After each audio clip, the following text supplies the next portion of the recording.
अस्सलाम वालेकुम व्यूअर्स। सबसे पहले तो पाकिस्तान की मईशत का एक ओवरव्यू देते हैं। 1947 से लेकर 2021 तक हम पाकिस्तान ने मईशत को कैसे चलाया, इसका एक ओवरव्यू देते हैं, जिसे हम इकोनॉमिक हिस्ट्री कह सकते हैं। हमारी मईशत की तारीख कि हमने अपनी इकोनॉमी को पास्ट में किस तरह से चलाया। तो मैं सबसे पहले एक हिस्टोरिकल ओवरव्यू दूंगा पाकिस्तान की इकोनॉमी का आपको। उसके बाद हम 9 एरियाज के ऊपर बात करेंगे जहां अकबर एस जैदी उन 9 एरियाज को आइडेंटिफाई करते हैं जहां पर हमारी मईशत जो है वो इस टाइम सफर कर रही है। तो स्टार्ट करते हैं पाकिस्तान की मईशत की तारीख से, इकोनॉमिक हिस्ट्री से। पाकिस्तान की अगर हम हिस्ट्री पढ़ें 1947 ऑनवर्ड्स 2021 तक, तो पाकिस्तान की हिस्ट्री 3 फेजेस में डिवाइडेड है। पहला फेज 1947 से 1979 तक का दौर है और इसको कहा जाता है ईरा ऑफ एक्सप्लोरेशन। दूसरा फेज 1979 से शुरू होता है और 2000 तक जाता है और इसको कहा जाता है ईरा ऑफ ट्विस्टिंग इकोनॉमी। और तीसरा फेज 2000 ऑनवर्ड्स 2021 तक जाता है, इसको कहा जाता है era of problematic economy. Pakistan की मईशत की तारीख इन 3 फेजेस में डिवाइडेड है। हम इन तीनों फेजेस को वन बाय वन जो है स्टडी करते हैं। सबसे पहले ईरा ऑफ एक्सप्लोरेशन जो 1947 से 1979 तक का दौर है। इन 32 ईयर्स के अंदर पाकिस्तान की मईशत को कैसे चलाया गया, हम पहले इस पे बात करते हैं। फिर दूसरा phase era of twisted economy, इस पे बात करेंगे। और फिर तीसरा दौर ईरा ऑफ प्रॉब्लमैटिक इकोनॉमी पे बात करेंगे। पाकिस्तान जब वजूद में आया 1947 में, तो हम इकोनॉमिकली एक बहुत कमज़ोर मुल्क थे। उसकी रीज़न ये थी कि जो पार्टीशन हुई थी एक रेड क्लिफ अवार्ड के थ्रू, उसमें जो पाकिस्तान के हिस्से में टेरिटरीज आई थी वहाँ पर इंडस्ट्रीज मौजूद नहीं थी, वहाँ प्रॉपर इकोनॉमिक सेक्टर्स मौजूद नहीं थे, जिसकी वजह से हमारे पास प्रॉपर इकोनॉमिक रिसोर्सेज ना होने की वजह से, प्रॉपर इंडस्ट्रीज ना होने की वजह से, प्रॉपर इकोनॉमिक सेक्टर्स ना होने की वजह से हम इनिशियली एक कमज़ोर मुल्क थे माशी तौर पर। और सबसे बड़ी बात कि हमें 1947 से 1956 तक 9 साल लग गए अपना आइन बनाते हुए। हम 9 सालों में अपना आइन नहीं बना सके, और जब हम आइन नहीं बना सके तो मुल्क में कोई रूल्स एंड रेगुलेशंस एग्जिस्ट उस तरह से नहीं कर सकते थे जिससे हम इकोनॉमी को ड्राइव करते, जिससे हम अपनी पॉलिटिक्स को ड्राइव करते। तो मुल्क में वो कवानीन मौजूद नहीं है जिससे मुल्क चलाया जा सके। तो क्या आप इकोनॉमिक मॉडल बनाते पहले 9 सालों में? आपके मुल्क में तो आपका आइन ही मौजूद नहीं था, एक परसिस्टेंट, एक सस्टेनेबल आइन। तो पहले 9 साल तो मईशत पर कोई काम ही नहीं हुआ। पाकिस्तान एक पॉलिटिकल और कॉन्स्टिट्यूशनल मसाइल में उलझा रहा। और उसके बाद जब अयूब खान साहब का दौर आया, तो अयूब खान साहब ने सबसे पहले एक इकोनॉमिक मॉडल इंट्रोड्यूस करवाया पाकिस्तान में, जिसे कहते हैं Harvard trickle down model. Harvard trickle down model ये था, अयूब खान साहब ने देखा कि इस टाइम पर पाकिस्तान में 20 से 22 खानदान हैं जो पाकिस्तान की मईशत को किसी न किसी तरह से चला रहे हैं। अयूब खान साहब ने सोचा कि अगर मैं पाकिस्तान की मईशत को चलाने का इख्तियार इन 20-22 खानदानों को दे दूं, तो ये 20-22 खानदान उस तरह की पॉलिसीज बनाएंगे जो इनके अपने अपने इकोनॉमिक सेक्टर्स को फायदा पहुंचाएंगी। और जब ये 20-22 खानदान वो पॉलिसीज बनाएंगे जो इनके अपने अपने सेक्टर्स को फायदा पहुंचाएंगी, तो कलेक्टिवली पाकिस्तान के 20-22 इकोनॉमिक सेक्टर अपलिफ्ट हो जाएंगे और उसका ट्रिकल डाउन इफेक्ट होगा। निचले लेवल तक एक आम आदमी को रोजगार मिलेगा, इंडस्ट्रीज चलेंगी और इकोनॉमिक सेक्टर्स चलेंगे। तो एक उसका ट्रिकल डाउन इफेक्ट होगा, एक आम आदमी को रोजगार मिलेगा और पूरा मुल्क खुशहाल होगा। तो अयूब खान साहब के इस मॉडल को कहा जाता है हार्वर्ड ट्रिकल डाउन मॉडल, जिसमें अयूब खान साहब ने 20-22 खानदानों को इकोनॉमिक वेल्थ, इकोनॉमिक पॉलिसीज का इख्तियार दे दिया और उन्हें कहा कि आप माशी पॉलिसियां बनाएं। और उन्होंने वो माशी पॉलिसियां बनाई जो उनको खुद फायदा देती थी। तो कलेक्टिवली सारे के सारे इकोनॉमिक सेक्टर अपलिफ्ट हो गए और उसका एक निचले लेवल तक, ग्राउंड लेवल तक जाकर अफेक्ट हुआ, जिसे हम हार्वर्ड ट्रिकल डाउन मॉडल कहते हैं। ये कैपिटलिस्ट मॉडल था जिसमें कैपिटलिस्ट एलीट को जो है सपोर्ट किया गया। इसके बाद भुट्टो साहब आए, तो भुट्टो साहब ने हार्वर्ड ट्रिकल डाउन मॉडल को साइड पे किया और एक अपना नेशनलाइजेशन का मॉडल लिया। जहां पर उन्होंने सोशलिज्म को नाफिज कर दिया, जहां पर उन्होंने तमाम प्राइवेट सेक्टर को जो है वो गवर्नमेंट की डोमेन में ले लिया और पूरे पाकिस्तान के इकोनॉमिक सेक्टर्स को ओन करना शुरू कर दिया। ये एक सोशलिस्ट मॉडल था जो कि बिल्कुल मुख्तलिफ था, बिल्कुल ऑपोजिट था हार्वर्ड ट्रिकल डाउन मॉडल के। तो इस मॉडल का नुकसान क्या हुआ, जब भी कोई गवर्नमेंट आकर नेशनलाइजेशन की पॉलिसी लेकर आती है तो उस नेशनलाइजेशन की पॉलिसी से सबसे बड़ा नुकसान प्राइवेट सेक्टर को होता है। प्राइवेट सेक्टर मुल्क छोड़कर जाने लग जाता है और वो कहता है कि जब हम सबको ओन कर लिया गवर्नमेंट ने, अब हम उस तरह से प्रॉफिट नहीं कमा सकते, तो फिर प्राइवेट सेक्टर आपका मुल्क छोड़कर दूसरे मुल्कों में इन्वेस्टमेंट करना शुरू कर देता है। आपके मुल्क से कारोबारी एक्टिविटीज कम होना शुरू हो जाती हैं और ultimately it led to the massive unemployment. और एग्जैक्टली यही हुआ भुट्टो साहब के दौर में, जब उन्होंने नेशनलाइजेशन की पॉलिसी इंट्रोड्यूस की, बड़े बड़े इंडस्ट्रियल यूनिट मुल्क छोड़कर दूसरे मुल्कों में शिफ्ट कर गए, मुल्क में कारोबारी एक्टिविटीज कम होना शुरू हो गई, मुल्क में अनएम्प्लॉयमेंट बढ़ना शुरू हो गई। तो ये था ईरा ऑफ एक्सप्लोरेशन, जहां पर दो इकोनॉमिक मॉडल्स के साथ एक्सपेरिमेंट किया गया। ईरा ऑफ एक्सपेरिमेंटेशन, सॉरी मैं शुरू में भी ईरा ऑफ एक्सप्लोरेशन बोलता रहा हूं, this is era of experimentation. अच्छा, तो पहले ईरा ऑफ एक्सपेरिमेंटेशन में हमने दो मॉडल्स के साथ एक्सपेरिमेंट किए। इसके बाद एक नया दौर शुरू होता है, era of twisted economy. Era of twisted economy के अंदर ज़ियाउल हक साहब ने मार्शल लॉ लगा दिया और ज़ियाउल हक साहब ने भुट्टो की नेशनलाइजेशन की पॉलिसी को साइड पे किया और एक नए इकोनॉमिक मॉडल के ऊपर काम करना शुरू किया। अभी ज़ियाउल हक साहब एक नए इकोनॉमिक मॉडल पे काम कर रहे थे कि वहां से अफगान वॉर शुरू हो गई, सोवियत अफगान वॉर, और हमें उस सोवियत अफगान वॉर में उस मुजाहिदीन के थ्रू उस जंग में लड़ना पड़ा। तो ज़ियाउल हक ने कहा कि हम ऐसा करते हैं, अभी कुछ अर्सा ठहर जाते हैं, हम ये जंग लड़ते हैं। इस जंग लड़ने में अमेरिका हमें बिलियन ऑफ डॉलर्स की एड दे रहा है, हमें हर तरह से फाइनेंशियल सपोर्ट मिल रही है, हमें अभी इकोनॉमिक मॉडल की जरूरत नहीं है। जैसी ये जंग खत्म होगी तो हम प्रॉपर एक इकोनॉमिक मॉडल लेके आएंगे। 10 साल जंग चली और 10 साल पाकिस्तान ने अपनी इकोनॉमी एड बेस्ड इकोनॉमी चलाई। अमेरिका हमें फंडिंग करता रहा, हम उस फंडिंग से अपने न्यूक्लियर वेपन्स बनाते रहे, हम उस फंडिंग से अपनी इकोनॉमी चलाते रहे और हम उस फंडिंग से मुजाहिदीन को सपोर्ट करते रहे। और हमें उस टाइम जरूरत पेश ना आई कि हमें कोई इकोनॉमिक पॉलिसी या इकोनॉमिक मॉडल लॉन्च करने की जरूरत है। ज़ियाउल हक के दौर में सोवियत अफगान वॉर खत्म हुई, ज़ियाउल हक साहब की एक प्लेन क्रैश में डेथ होती है और उसके बाद बेनज़ीर साहिबा इक़्तिदार में आती हैं और बेनज़ीर देखती हैं कि अभी तक ज़ियाउल हक एड बेस्ड इकोनॉमी चला रहा था, अमेरिका हमें फंडिंग कर रहा था, अब तो अमेरिका ने फंडिंग बंद कर दी, जंग खत्म हो गई, अमेरिका का इंटरेस्ट खत्म हो गया, अब हम इकोनॉमी कैसे चलाएं। तो तब बेनज़ीर ने सोचा कि इस टाइम तो ना हमारे पास पैसे हैं, ना मुल्क में कोई इकोनॉमिक मॉडल है, तो क्या किया जाए। बेनज़ीर साहिबा ने सोचा कि हम ऐसा करते हैं कि शॉर्ट टर्म लोन्स लेते हैं, कम मुद्दत के लिए IMF से लोन लेते हैं और लोन लेकर मीनवाइल उस दौरानिए में हम अपनी प्रॉपर इकोनॉमिक पॉलिसीज़ बनाते हैं, उन इकोनॉमिक पॉलिसीज़ को लॉन्च करते हैं, उससे हम पैसा कमाएंगे और पैसा कमा के हम IMF का पैसा उनको रिटर्न कर देंगे। वहाँ से शुरुआत होती है पाकिस्तान और IMF की। वहाँ पे हम पहली दफ़ा शॉर्ट टर्म लोन्स लेने गए IMF के पास। यहाँ पर बहुत से लोग कंफ्यूज हो जाते हैं कि हम तो 1950s से IMF के पास जा रहे हैं, वो हम लॉन्ग टर्म लोन्स के लिए जाते थे, शॉर्ट टर्म लोन्स के लिए हम पहली दफ़ा बेनज़ीर दौर में गए और वहाँ से हमारा एक विशियस साइकिल हुआ, डेट ट्रैप साइकिल शुरू हुआ, जिसमें हम आज तक फंसे हुए हैं। बेनज़ीर साहिबा ने लोन लिया, लोन लेकर इकोनॉमिक मॉडल पे काम करना शुरू किया।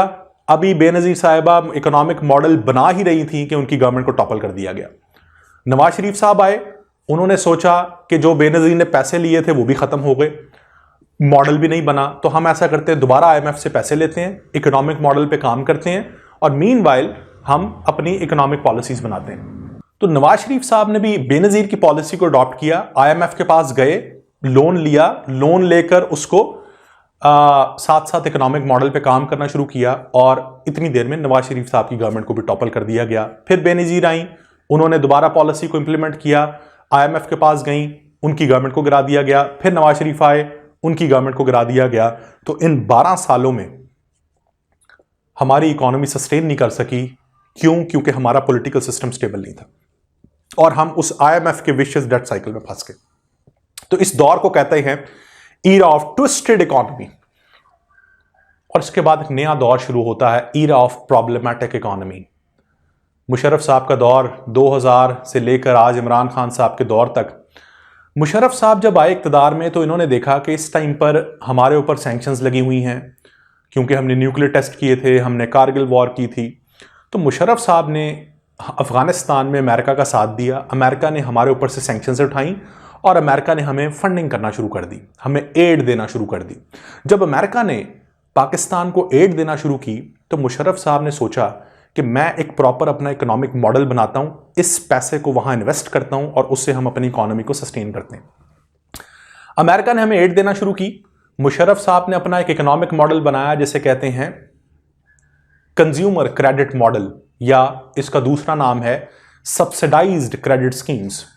जो पैसा अमेरिका दे रहा था, मुशर्रफ साहब ने सोचा कि मैं ऐसा करता हूं, पाकिस्तान में पढ़े लिखे तबके के ऊपर ये पैसा इन्वेस्ट करता हूं। मुशर्रफ साहब ने एक पॉलिसी लॉन्च की कि जितना पढ़ा लिखा तबका है और उनके पास बिजनेस प्लान है वो हमारे पास आए, हम उन्हें सस्ते लोन्स देते हैं, वो लोन्स से स्मॉल एंड मीडियम इंटरप्राइजेस खोलें, एसएमईज, छोटे छोटे बिजनेस यूनिट्स खोलें और मुल्क में कारोबारी एक्टिविटीज बढ़ाएं ताकि मुल्क में रोजगार जनरेट हो। तो मुशर्रफ साहब ने इस कंज्यूमर क्रेडिट मॉडल के थ्रू एक मिडिल क्लास तबके को, एक पढ़े लिखे तबके को लोन्स दिए। उस पढ़े लिखे तबके ने छोटे छोटे स्मॉल एंड मीडियम इंटरप्राइजेस बनाई, छोटे छोटे इंडस्ट्रीज बनाई, छोटे छोटे यूनिट्स लगाना शुरू किए और आहिस्ता आहिस्ता वो यूनिट्स बड़े बड़े इंडस्ट्रियल यूनिट्स में शिफ्ट होते गए और वहां पर लोगों को रोजगार मिलता गया और पाकिस्तान की इकोनॉमी आहिस्ता आहिस्ता अपने पांव पे खड़ा होना शुरू हो गई। 2007 में अमेरिका ने अपनी एड पाकिस्तान से वापस ले ली। वापस लेने से मुराद एड को रोक दिया गया और पाकिस्तान को जो अमेरिका फंडिंग कर रहा था वो बंद हो गई।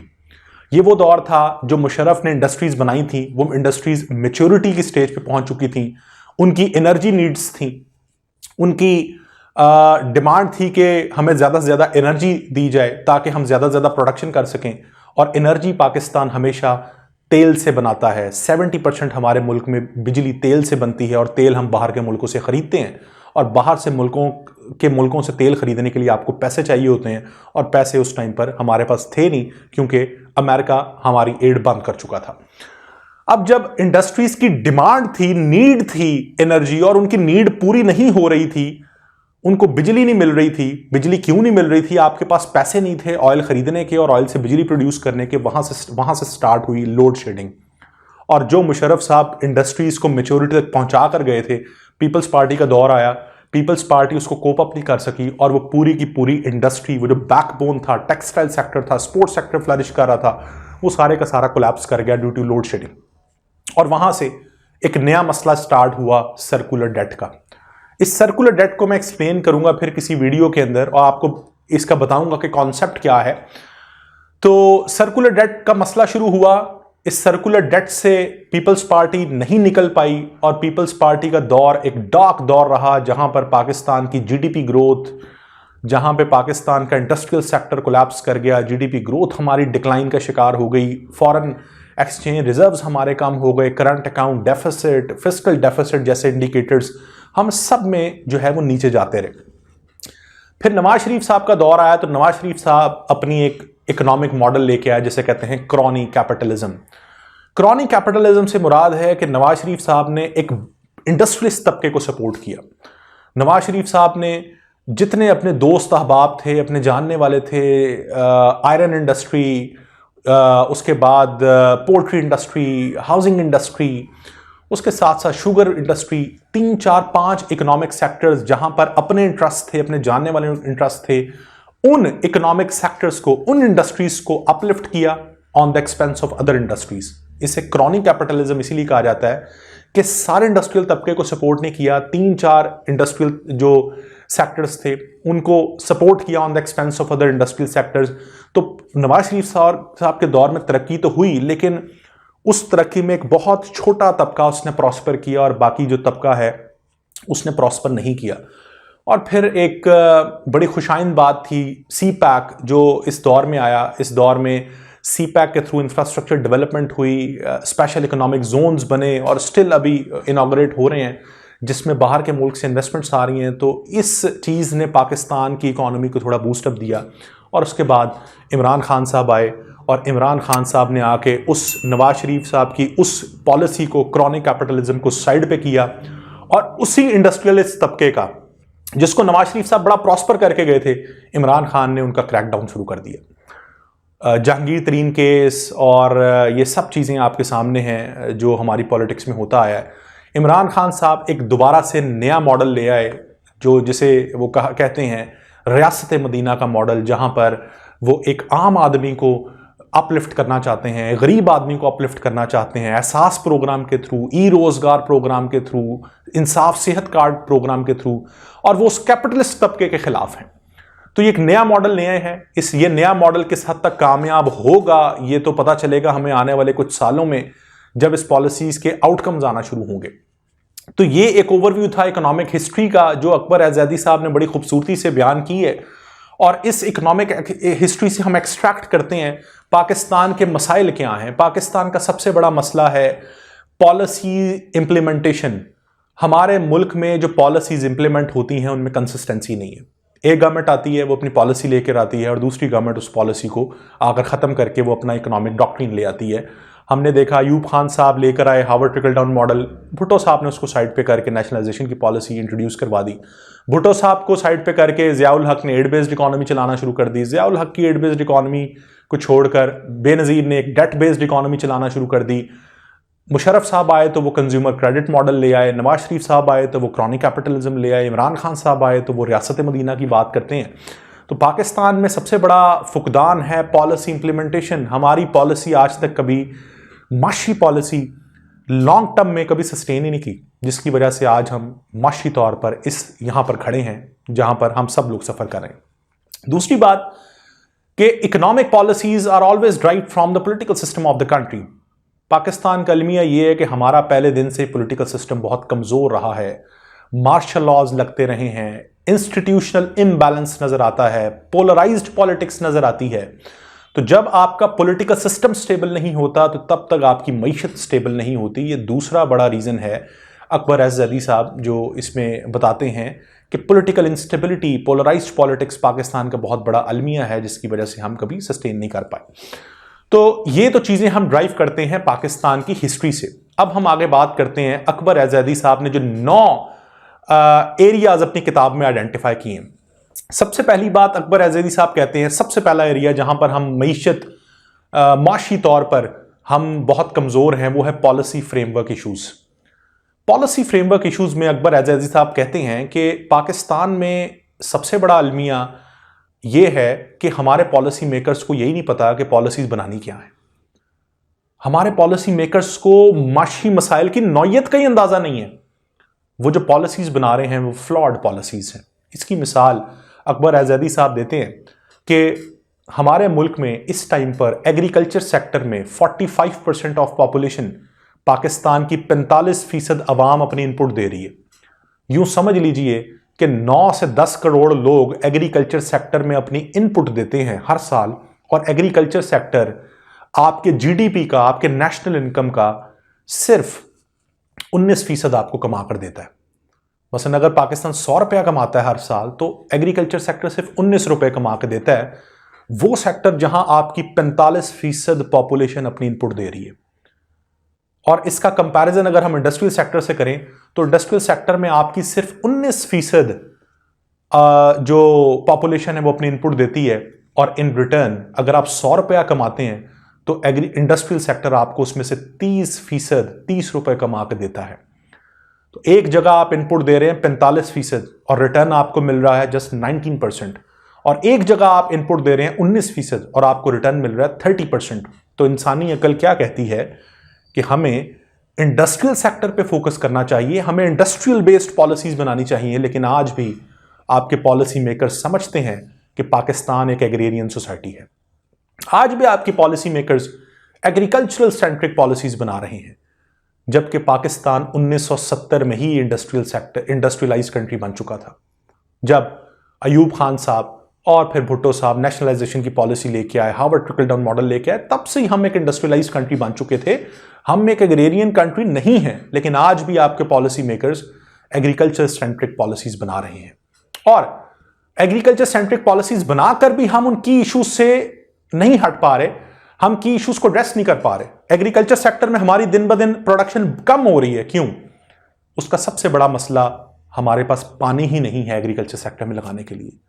हम आज एग्रीकल्चर सेक्टर को कमर्शलाइज कर रहे हैं, हम बड़े बड़े इंफ्रास्ट्रक्चर बना रहे हैं, हम बड़ी बड़ी कॉलोनीज काट रहे हैं, कमर्शलाइजेशन ऑफ एग्रीकल्चर, जिससे हमारी एग्रीकल्चर प्रोडक्शन कम हो रही है। हमारे एग्रीकल्चर सेक्टर में रिसर्च एंड डेवलपमेंट का फुकदान है, और यही कुछ मसाइल जो हैं हमारे इंडस्ट्रियल सेक्टर में है। इंडस्ट्रियल सेक्टर में सबसे बड़ा मसला पाकिस्तान का सर्कुलर डेट है, जहां पर हमारी बिजली का हमें फुकदान है। जो हम बिजली खरीद रहे हैं वो उधार पे खरीद रहे हैं, उसके बाद बिजली प्रोड्यूस करके जब हम एंड कंज्यूमर तक पहुंचा रहे हैं तो एंड कंज्यूमर से वहां उस एंड से बिजली चोरी हो रही है, एक्सीडेंटल लॉसेस हो रहे हैं, जिसकी वजह से ये जो गैप है हमारे दरमियान बिजली प्रोडक्शन से लेकर बिजली पहुंचाने तक का, और बिजली प्रोडक्शन जो से के लिए जो हम ऑयल उधार पर खरीद रहे हैं उसका जो गैप है, ये हम पूरा नहीं कर पाते, जिसकी वजह से हम सर्कुलर डेट में फंसे हुए हैं।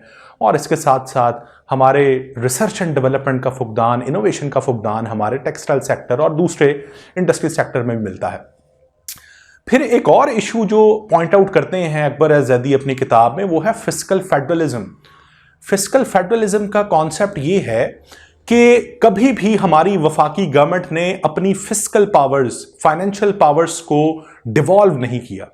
कभी भी हमारा वजीर आजम नहीं चाहेगा कि नीचे तहसील लेवल तक एक जो नाजिम है उसके पास मेरे पावर्स, मेरी फाइनेंशियल पावर्स उस तक पहुंच जाएं। तो पाकिस्तान में एक बहुत बड़ा मसला है फिस्कल डेवोल्यूशन ऑफ पावर का, फिस्कल फेडरलिज्म का, जहां पर जो वफाकी गवर्नमेंट है और सूबाई गवर्नमेंट हैं, दे आर रिलक्टेंट, वो हमेशा हेजिटेंट होती हैं कि हम अपनी फाइनेंशियल पावर्स को निचले लेवल तक पहुंचाएं। और उससे होता क्या है? उससे होता यह है कि फिर आपकी टैक्स कलेक्शन नहीं होती। इस टाइम पाकिस्तान का सबसे बड़ा मसला टैक्स कलेक्शन है। दुनिया का कोई भी निजाम देख लें जहां सबसे अच्छी टैक्स कलेक्शन है, वहां आपको नजर आएगा उस मुल्क में जो गवर्निंग सिस्टम है वो डिवॉल्व है, वहां पावर जो है वो डिवॉल्व है, डेवोल्यूशन ऑफ पावर का कॉन्सेप्ट है। निचले लेवल तक, देहाती लेवल तक आपने अपनी पावर्स डिवॉल्व की हुई हैं। जो वहां पर इलेक्टेड रिप्रेजेंटेटिव हैं वो अपने अपने गली मोहल्लों से, अपने अपने देहातों से टैक्स इकट्ठा करते हैं और ऊपर गवर्नमेंट तक पहुंचाते हैं। लेकिन हमारे मुल्क में सबसे बड़ा अलमिया वो ये है कि हमारे मुल्क में कोई स्ट्रांग लोकल गवर्नमेंट सिस्टम नहीं है। जब भी लोकल गवर्नमेंट सिस्टम बनाया गया है, कोई भी नई गवर्नमेंट आती है वो उसको आकर ख़त्म कर देती है अपने कॉन्फ्लिक्ट ऑफ इंटरेस्ट की वजह से। और जब तक आपके मुल्क में एक स्ट्रांग लोकल गवर्नमेंट सिस्टम नहीं होगा, आप एक निचले लेवल तक, आप एक रेडी वाले से, आप एक छोटे बर्गर शवारमा पॉइंट वाले से, आप एक किसी भी वेंडर से तक से टैक्स इकट्ठा नहीं कर सकते। ग्राउंड लेवल पर जाकर, आप ट्रिकल डाउन लेवल पर जाकर आप एक टैक्स इकट्ठा नहीं कर सकते। उसके लिए ज़रूरी है कि आपकी पावर्स डिवॉल्व होनी चाहिए। Fiscal federalism, fiscal devolution of power, जो कि शुरू दिन से हमारी गवर्नमेंट्स जो हैं उसमें रिलक्टेंट रही हैं। उसके बाद हम बात करते हैं fiscal policy problems. Fiscal federalism के बाद है fiscal policy problems. Fiscal policy problems में सबसे बड़ा मसला है फिस्कल डेफिसिट। फिस्कल डेफिसिट हम कहते हैं जब एक मुल्क के अखराजात उसकी आमदन से एक्सीड कर जाएं। जब आप 100 रुपया कमा रहे हों लेकिन आपके अखराजात 150 रुपया हों तो उसको हम कहते हैं फिस्कल डेफिसिट। ऐसा क्यों है? ऐसा इस वजह से है कि पाकिस्तान के अखराजात इस वजह से भी ज़्यादा हैं कि जो सोर्स ऑफ रेवेन्यूज़ है हमारे, जहाँ से पैसा आना चाहिए, हम वहाँ से पैसा नहीं कमा पा रहे। पैसा कहाँ से आना चाहिए? पैसा टैक्सेशन से आना चाहिए। टैक्स का निज़ाम, अभी मैंने आपसे बात की कि हमारा फ्रेजाइल है। पैसा कहाँ से आना चाहिए? पैसा स्टेट ओन्ड इंटरप्राइजेस से आना चाहिए। पीआईए, वापडा, रेलवे, स्टील मिल्स। पीआईए हर साल 100 अरब से ज़्यादा का नुकसान कर रही है। वापडा 80 से 90, एग्जैक्ट मुझे फिगर याद नहीं है, 80 से 90 अरब रुपए का नुकसान वापडा करती है। 40 अरब का नुकसान रेलवे करती है। पाकिस्तान स्टील मिल्स 500 अरब का नुकसान कर चुकी है पिछले 3 सालों में। 1 घंटा ऑपरेशनल हो तो 50 लाख का नुकसान करती है। ये वो ऑर्गेनाइजेशंस हैं जिन्हें मुल्क को पैसा कमा के देना चाहिए, उल्टा ये मुल्क के ऊपर एक बर्डन है। और ऐसा क्यों है? ऐसा इस वजह से है कि इसमें ब्यूरोक्रेटिक इंटरवेंशंस हैं, इसमें मिलिट्री इंटरवेंशंस हैं। आप कोई भी बड़ी ऑर्गेनाइजेशन देख लें, वहाँ पर आपको कोई जर्नैल साहब बैठे नजर आएंगे, कोई सियासतदान बैठा नजर आएगा, कोई ब्यूरोक्रेट बैठा नजर आएगा। इस टाइम पर वापडा चेयरमैन देख लें, पीआईए चेयरमैन देख लें, इसके साथ साथ जितनी बड़ी स्टेट ओन्ड एंटरप्राइजेज में देखेंगे यहाँ या तो वहाँ पर मिलिट्री लीडरशिप बैठी हुई है, यहाँ वहाँ पॉलिटिकल लीडरशिप बैठी है, वहाँ टेक्नोक्रेट्स नहीं बैठे, वहाँ पर प्रोफेशनल लोग नहीं बैठे, जिसकी वजह से ये मसाइल पैदा हो रहे हैं। दूसरी वजह पाकिस्तान के अंदर प्राइवेट सेक्टर का ना होना, पाकिस्तान में कारोबारी एक्टिविटीज का ना होना भी फिस्कल डेफिसिट का एक बहुत बड़ा कंसर्न है, अनासर है। पाकिस्तान में कारोबारी एक्टिविटीज क्यों नहीं होती? मैं आपको एक मिसाल देता हूं कि इन स्टेट ओन्ड एंटरप्राइजेस के अगेंस्ट जाकर इनके कंपटीशन में आज तक क्यों प्राइवेट कंपनीज खड़ी नहीं हो सकी? क्यों आज तक कोई प्राइवेट रेलवे कंपनी नहीं आई? क्यों आज तक कोई सक्सेसफुल प्राइवेट एयरलाइन नहीं आई?